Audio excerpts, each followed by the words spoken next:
Bonjour à tous, bienvenue dans votre journal du Distri. Au sommaire, cette semaine, les communes qui se mobilisent contre la facture sociale, les premiers financements de la steppe du Lavassan et une année record en termes d'intervention l'an dernier pour les pompiers du Distri. La fronde des communes s'organise contre la facture sociale imposée par l'État. Les représentants de 114 villes et communes, soit plus d'un tiers des collectivités publiques, étaient réunis jeudi dernier à Rolle.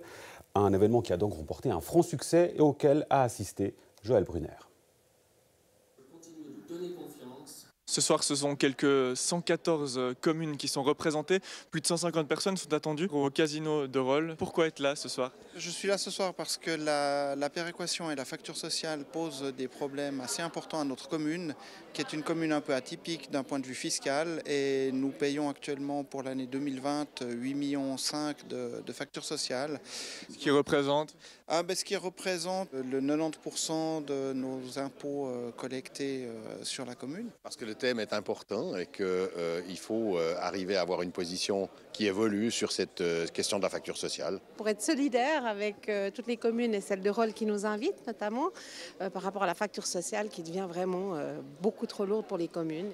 Pour prendre des renseignements, pour prendre la température, voir ce que posent mes collègues aussi.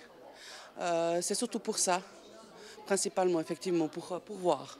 On vient ici ce soir pour voir s'il y a peut-être des solutions ou discuter entre nous en fait de ce problème que toutes les communes dites riches ont aujourd'hui. Parce que chaque année, on voit une augmentation de cette facture qui commence à prendre une grande part de notre budget. Et puis on se demande jusqu'à quand et comment ça va continuer à augmenter. Pour dire au canton notre position forte contre la confiscation finalement d'une partie de notre argent. Parce que le sujet est extrêmement important et puis qu'il faut qu'on explique aux gens que le canton se moque de nous. Le canton a pu se refaire une santé sur le dos des communes à un moment donné. C'était volontiers d'ailleurs que les communes l'ont fait. De manière tout à fait naturelle, il fallait que le retour soit automatique, ce qui n'a pas été le cas. Je viens de découvrir que le canton fait un cadeau de 50 millions aux communes. Ils se vantent de ceci. Et pour ma commune, ce cadeau se monte à 26 000 francs, mais augmente ma facture cantonale de 30 000. Cherchez l'erreur. La solution peut être là? Non, je pense que ça va être un premier pas, mais ce n'est pas ici qu'on va décider. On n'est pas représentatif de nos municipalités, mais c'est important qu'il y ait une discussion différente sur ce problème de la facture sociale qui nous plombe nos finances communales. On n'a pas encore trouvé de solution et pour la péréquation et surtout pour la facture sociale. Moi, ce que je demande, c'est que la facture sociale, on revienne en 2004, c'est-à-dire un tiers pour les communes, 2 tiers pour le canton. On a aidé le canton, on leur a donné un coup de main et puis au final, on a quoi? Pour l'instant, rien. Et cette initiative était menée par 2 syndics, les syndics de Grand-Pré-Céligny et de Rolle. Ils sont avec nous pour poursuivre la discussion. Denis Jacquet pour Rolle et Robert Middleton pour Grand-Pré-Céligny. Messieurs, bonjour.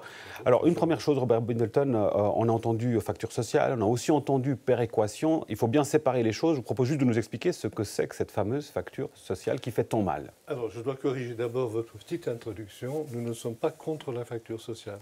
Nous sommes contre la façon de laquelle cette facture sociale est financée. La péréquation, c'est un transfert de ressources entre communes à forte fiscalité à des communes avec une fiscalité moins forte. C'est équitable. Nous ne nous attaquons pas du tout à ce système.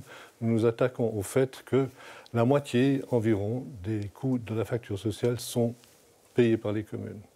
Cette facture sociale comprend l'ensemble des prestations de l'État en faveur de personnes en handicap, revenus d'insertion, mais c'est des politiques qui sont définies par le canton et pas par les communes. Avec des mots, Denis Jacquet, extrêmement forts. On a peu l'habitude dans le landre politique vaudois d'entendre de tels termes, qui plus est vis-à-vis du Conseil d'État. Ça montre vraiment qu'il y a un ras-le-bol aujourd'hui. Oui, il y a un ras-le-bol. On est à bout de souffle, certaines communes, plus que d'autres. Mais on est à bout de souffle parce que la part que représente au fond cette facture sociale dans nos finances communales a pris une telle ampleur qu'il ne reste pratiquement plus rien. Donc on considère qu'effectivement c'est un peu antidémocratique puisque ce n'est pas celui qui décide qui paye, mais c'est tout le monde. Alors justement, vous le dites, il y a une virulence dans la forme, mais des mots très forts dans le contenu aussi, dans les éléments qui ont été dits, entendus. Robert Middleton, ça vient d'être dit d'ailleurs par Denis Jacquet, c'est le terme de déficit démocratique. En quoi est-ce que ce n'est pas démocratique, finalement, ce qui est fait aujourd'hui? Alors, les dépenses en question sont décidées par l'État et payées par les communes sans qu'il y ait un droit de référendum. Nous ne sommes pas consultés sur ces dépenses. Ensuite, nous sommes dans une structure extra-parlementaire, la plateforme canton-commune, par laquelle l'État, le Conseil d'État invite les associations de communes pour discuter effectivement de la répartition.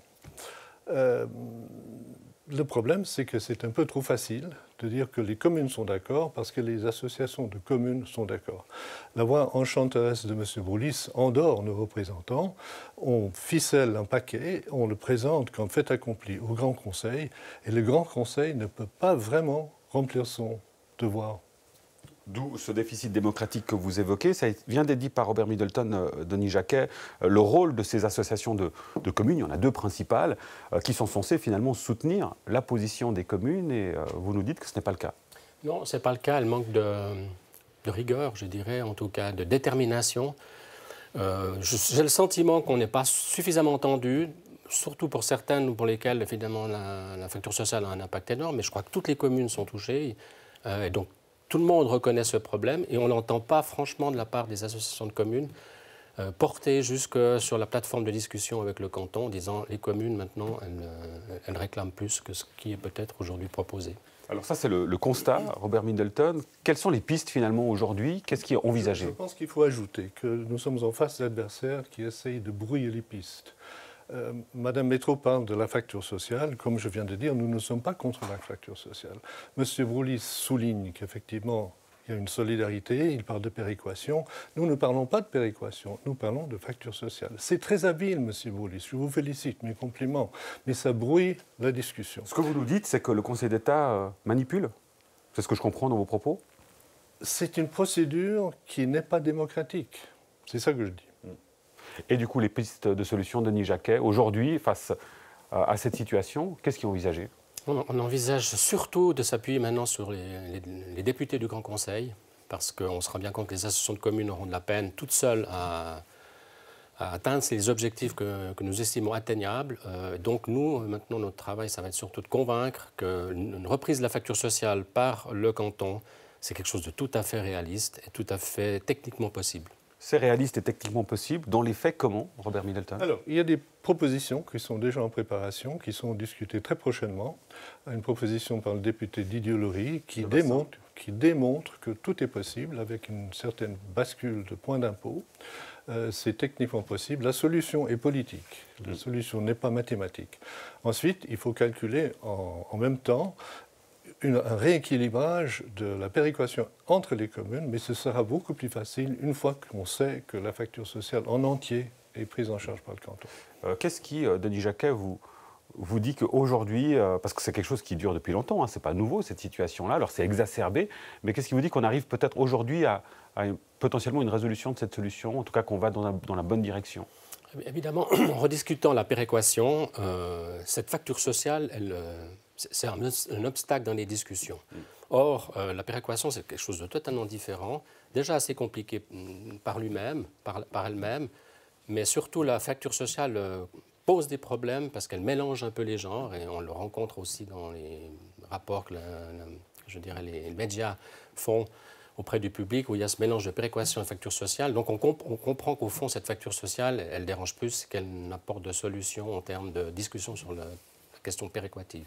Donc rapidement, c'est quelque chose qui techniquement peut être réalisé rapidement, c'est surtout ça, parce que la péréquation, ça va être encore des longs processus de discussion, parce qu'évidemment, il y a des échanges horizontaux, mais la facture sociale, c'est relativement simple. Oui. Et puis pour terminer, Robert Middleton, rappelez peut-être, finalement, évidemment, en tant que syndic, vous représentez vos habitants dans vos communes respectives. Ça a une conséquence directe, finalement, sur les finances communales, bien sûr, mais sur l'imposition des habitants. Il faut voir quelle est la solution qui est proposée. Nous préconisons la reprise totale par le canton. Nous sortons de ces assises renforcées dans notre mouvement. Et je pense que les échos qu'on a eus des délégués et les propos qui ont été exprimés démontrent clairement qu'il y a un mouvement dans ce sens. Nous sommes déçus, même stupéfaits, du fait que les associations de communes ne semblent pas tirer sur la même corde. Est-ce qu'on n'est pas face, Denis Jacquet, à une patate chaude qu'on essaie de se refiler? Finalement, cette facture sociale, elle doit être payée. La question, c'est qui la paye. Vous ne voulez juste pas la payer. vous refilez la patate chaude au Conseil d'État? C'est une patate chaude, mais je dirais qu'elle est brûlante maintenant, parce que ce sujet-là aurait dû être pris déjà beaucoup plus tôt. 16 ans, 4 milliards de francs payés par les communes au nom de la facture sociale, sans pouvoir dire quoi que ce soit, c'est plus possible. Denis Jacquet, syndic de Rolle, et Robert Middleton, syndic de Grand-Pré-Séligny. Messieurs, merci beaucoup pour votre présence aujourd'hui. On suivra évidemment de près ce dossier. Les premiers crédits d'études vont être demandés au Conseil des communes partenaires au projet de la STEP régionale du Lavassan. Je vous le disais en titre, l'ouvrage prévu pour traiter les eaux usées de 120 000 habitants devrait être construit à l'horizon 2025, devisé à 98 millions de francs. Le projet sera piloté par une nouvelle association intercommunale, l'APEC+. Florian Cavaleri. En 2010 déjà, nous avons lancé toutes les études concernant le plan cantonal de lutte contre les micropolluants, plan concrétisé en 2016 avec des mesures très précises et puis un crédit de 80 millions voté par le Grand Conseil, justement pour pouvoir financer les STEP qui traitent ces micropolluants. Sur ce site du Lavasson 45, grosso modo, il y a 98 millions qui ont été prévus pour ce projet. Sur ces 98 millions, Confédération et cantons vont prendre en charge 20%. Et sur ces 20%, il y a encore une distinction qui doit être faite. 2 tiers seront à la charge de la Confédération et 1 tiers à la charge du canton. Donc grosso modo, pour le canton, ce sera un petit 7 millions. Le projet, c'est de construire quoi pour combien de personnes? Alors, c'est construire une nouvelle STEP régionale pour on ne va pas parler de personnes, on va parler d'équivalents habitants, puisque ça inclut autant les habitants que les industries. Et on parle d'un projet de 120 000 équivalents habitants susceptibles d'être doublés dans les 30 ans à venir. Et aujourd'hui, nous attendons que les législatifs des communes partenaires se déterminent favorablement pour aller de l'avant. Tant qu'on n'a pas la décision politique, on ne va pas pouvoir démarrer les études techniques, c'est-à-dire de conception et de construction de la future STEP. Et pour franchir cette étape décisive et porter ce projet, eh bien, les communes membres de l'APEC+, vont déposer des préavis. Absolument, donc il y a un préavis type qui est le même pour les 4 communes concernées et l'AEB. Et ce préavis type va demander 2 choses à l'organe délibérant. Le premier élément, c'est d'accepter, d'adhérer au principe de cette STEP régionale unique en acceptant les premiers crédits d'investissement. Et le deuxième élément, c'est que pour régler la phase transitoire, eh bien, on leur présente une convention dont ils devront prendre acte, une convention qui règle comment on va fonctionner entre ces 5 communes, ces 4 communes et puis l'AEB et l'APEC pendant la période transitoire jusqu'au moment où on aura créé l'APEC+. La STEP d'Oignon en elle-même ne s'insérera pas dans le projet puisque notre STEP qui devrait être totalement transformée si nous ne partions pas sur le projet de STEP régionale unique parce qu'aujourd'hui nous ne traitons ni l'azote ni les micropolluants à la STEP de l'As. Donc cette STEP s'arrêtera de fonctionner et les eaux des habitants de la ville d'Oignon partiront être traitées sur le site du Lavasson. Nous avons fait 2 études. Nous avons mené une étude sur le site du Lavasson et puis une seconde sur une transformation du site de l'As. Et clairement, en termes de coût d'exploitation, le fait de partir en STEP régionale unique est un gain pour la commune d'Oignon. On sait que le site choisi au Lavasson ne fait pas que des heureux, notamment la commune riveraine de celle de Gland, loin. On peut comprendre qu'il y a des interrogations qui sont intervenues au fur et à mesure des études, mais la commune de Gland devra impérativement informer et communiquer avec les communes voisines, les riverains qui sont relativement loin quand même du terrain.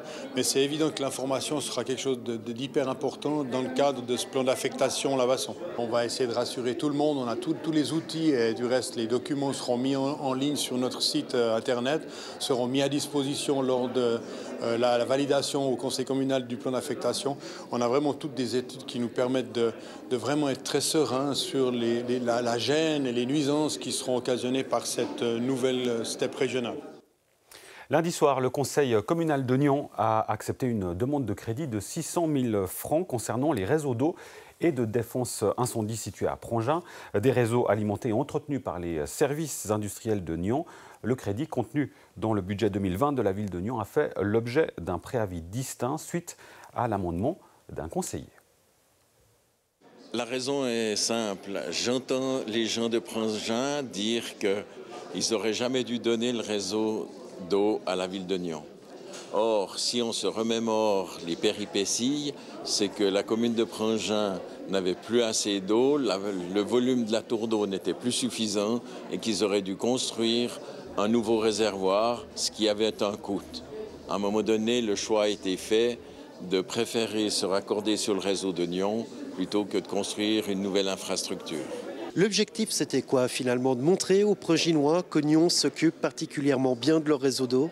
Oui, et que nous ne négligeons pas l'entretien de ce réseau et son extension. Surtout qu'une partie, ça a été demandé par l'ECA pour la défense incendie. Et ça, c'est toutes des questions qui sont importantes. On sait que les rapports entre la commune de Prongin et la commune de Nyon sont un petit peu houleux. Est-ce que vous n'êtes pas venu mettre un peu d'huile sur le feu? Je ne pense pas, bien au contraire. Je voulais simplement que les gens soient informés. Je crois que si on informe mal les gens, c'est là qu'il y a des conflits. Au moment où l'information est bien faite, on peut aplanir la discussion. Au final, ce préavis a été accepté. Il a été déposé avec une procédure d'urgence. Est-ce que vous doutiez du résultat? Est-ce que vous doutiez du fait qu'il puisse être accepté? Pas vraiment, non. C'est bien clair. Mais je pense que le débat qui a été soulevé par la Commission concernant les crédits d'extension des SI, c'est quand même quelque chose qui devra revenir sur la table au Conseil. Finalement, c'est une bonne opération d'avoir repris ce réseau d'eau pronginois par les SI nyonnais. Alors ça, c'est ce que j'ai demandé. Je n'ai toujours pas la réponse. Mais le réseau d'eau est quelque chose qui est d'un compte fermé. Donc, il n'y a pas de bénéfice, il n'y a pas de déficit. Ça doit tourner tout seul. Donc, il n'y a pas une question de faire de l'argent avec ça. Nous l'apprenions la semaine dernière, après la présidence du Grand Conseil, Yves Ravenel quitte sa fonction de syndic de Trélay avec effet immédiat. Sa démission est intervenue le jour même où la presse et 2 conseillères d'État ont reçu une lettre signée d'habitants de la commune pour réclamer son départ. C'est donc une carrière politique de près de 30 ans qui s'achève. Le Trélaisien affirme vouloir se consacrer à sa santé, ses proches et à sa vie de tous les jours. Pour rappel, le désormais ex-député UDC a été condamné pour menaces qualifiées et tentative de menaces qualifiées envers sa femme. Je vous le disais en titre, record d'intervention l'an dernier pour le SDIS Nyon-Dole. Les pompiers sont sortis 555 fois de leur caserne. On fait le point aujourd'hui avec leur commandant, le major Pierre-Yves Cortési. Bonjour. Bonjour. Alors une année record, qu'est-ce qui est dû justement à cette année record, ce nombre d'interventions record? Je pense qu'il y a plusieurs facteurs, mais mettre quand même en avant ça fait plusieurs années aussi qu'on a malheureusement des gros épisodes orageux et c'est vite des éléments qui vont demander beaucoup d'interventions en même temps. On a eu le cas le 15 juin 2019 où là les cieux sont quand même bien tombés sur la région lyonnaise. On a effectué une bonne 60aine d'interventions sur cette nuit-là. Donc c'est clair que ça a vite une incidence sur nos activités. Et puis évidemment le reste, le standard est aussi à des niveaux qui sont relativement importants. Et je pense que c'est ce qui a conduit à cette année particulièrement chargée pour le SDIS Nyon-Dole. Plus d'interventions pour les incendies, pour les inondations, mais par contre moins d'interventions pour les incendies et la désincarcération. C'est juste, un tout petit peu moins. C'est vrai qu'on reste quand même dans une centaine d'interventions pour les incendies, donc quelque chose qui reste quand même relativement important. Mais on peut souligner justement peut-être les effets de la prévention, tant dans les incendies que la désincarcération, où là on sent aussi, alors que je pense que la prévention, la construction des véhicules, etc., heureusement font moins d'accidents très très graves. On le voit à l'image justement, le nombre d'interventions réparties au fil de cette année. Alors clairement les inondations sortent du lot, on le voit très bien. Est-ce que, à vous entendre, ça veut dire que finalement, il va falloir s'habituer, a priori, à de plus en plus d'interventions du type inondation. On parle évidemment beaucoup de la question du réchauffement climatique. Ça a une incidence. On a quand même le sentiment, en voyant peut-être les 6 dernières années de la vie justement du Disney-Dole, on sent quand même qu'on a pratiquement chaque année des gros épisodes orageux. Est-ce que ça va perdurer? On ne le sait pas. Ce qui est sûr, c'est qu'on a aussi maintenant des moyens qui sont mis à jour. Donc les SIA qui nous fournit une partie du matériel a très clairement aussi pris la mesure de cette importance, et on a de plus en plus de matériel prévu tant en termes de barrages que de pompes, que d'aspirateurs, etc. Donc je pense que c'est quelque chose qui va malheureusement perdurer. Vous, personnellement, Pierre-Yves Cortési, quel a été l'événement ou l'intervention qui vous a le plus marqué durant cette année 2019 ? Bon, alors ça c'est toujours difficile, il y en a passablement, mais peut-être chaque intervention qui est peut-être un petit peu plus sensible. On a eu malheureusement un accident d'avion typiquement à Gland mi-mai qui était assez délicat, ou alors peut-être l'incendie d'une maison le jour du concours cantonal à Chaiseray, complètement improbable. Voilà, c'est tous les éléments qui sont assez marquants, mais même une petite intervention peut laisser quand même des images qui sont tenaces, qui peuvent être extrêmement positif, comme peut-être plus difficile à digérer. Un mot, Pierre-Yves Cortési, sur les effectifs. On sait que vous mettez l'accent beaucoup sur le recrutement. On vous accueille d'ailleurs sur ce plateau régulièrement pour en faire part. Là, l'année 2019, a priori, vous avez moins d'effectifs. Alors ça paraît paradoxal parce que vous avez plus d'interventions, moins d'effectifs. Est-ce qu'il y a lieu de s'inquiéter ? Non, absolument pas. Alors le recrutement a été excellent. On a eu plus de 40 personnes qui se sont présentées. On a engagé une bonne vingtaine de candidats. C'était volontaire aussi justement de diminuer un tout petit peu ces effectifs. Je crois qu'on a 5 personnes en moins sur l'ensemble de nos 4 sites. Donc c'est vraiment quelque chose qui est minime, qui était pratiquement souhaité. Et encore une fois, mettre en avant alors la qualité du recrutement qui a été exceptionnelle l'année passée également. Pierre-Yves Cortési, merci beaucoup pour ces explications. On vous souhaite du coup une année calme quand même pour cette année 2019 pour les pompiers du SDIS Dion-Dole. En bref, et comme chaque année d'ailleurs, les sirènes vont retentir dans toute la Suisse. Ce sera mercredi 5 février de 13h30 à 15h. En principe, les 5000 sirènes fixes et une partie des 2800 sirènes mobiles seront concernées. Ces tests servent à vérifier la disponibilité opérationnelle des sirènes et leur processus de déclenchement des images ici à Prangin, à la protection civile. Avis à la population. Ceci est un test fédéral des sirènes d'alarme.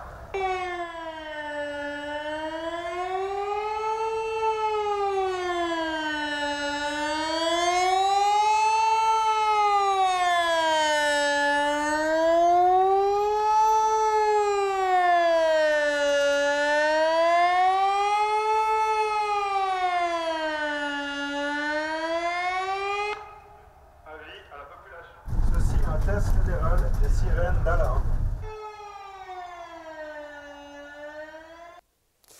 Voilà, on se met à table pour terminer. On va direction le restaurant où il est parfois rare de trouver des assiettes composées de produits frais ou faits maison. Le label fait maison garantit justement que les restaurateurs réalisent leurs recettes eux-mêmes. Joël Brunner étant très gourmand, il s'est glissé dans les cuisines du restaurant nyonnais Kanamandi, l'établissement ayant obtenu ce label pour la 2e année consécutive.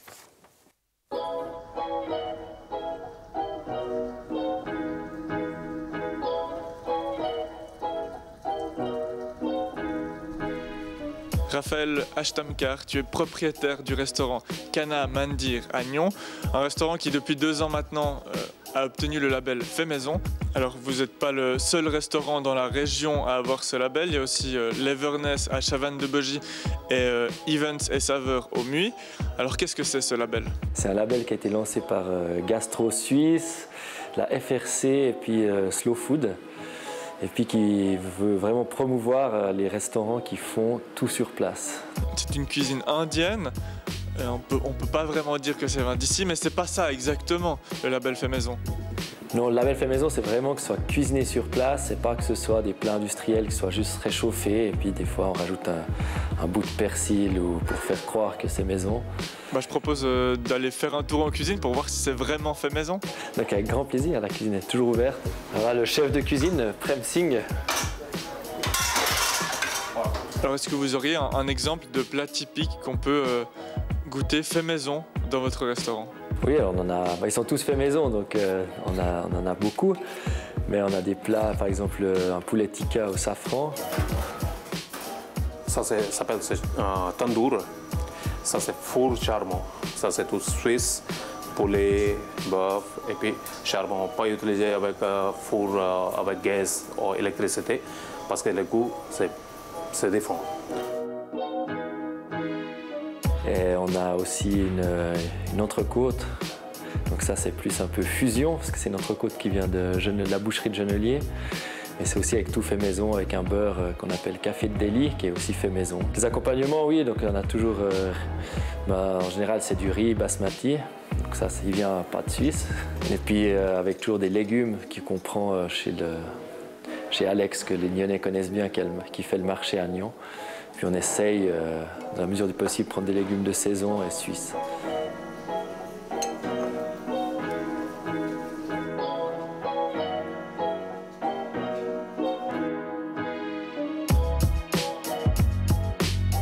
Bon appétit. Voilà, qui ouvre effectivement l'appétit. On arrive au terme de cette édition. Merci de nous avoir suivis, merci pour votre fidélité. On se retrouve, si vous le voulez bien, la semaine prochaine pour une nouvelle édition de l'actualité de votre région. À très vite sur NRTV.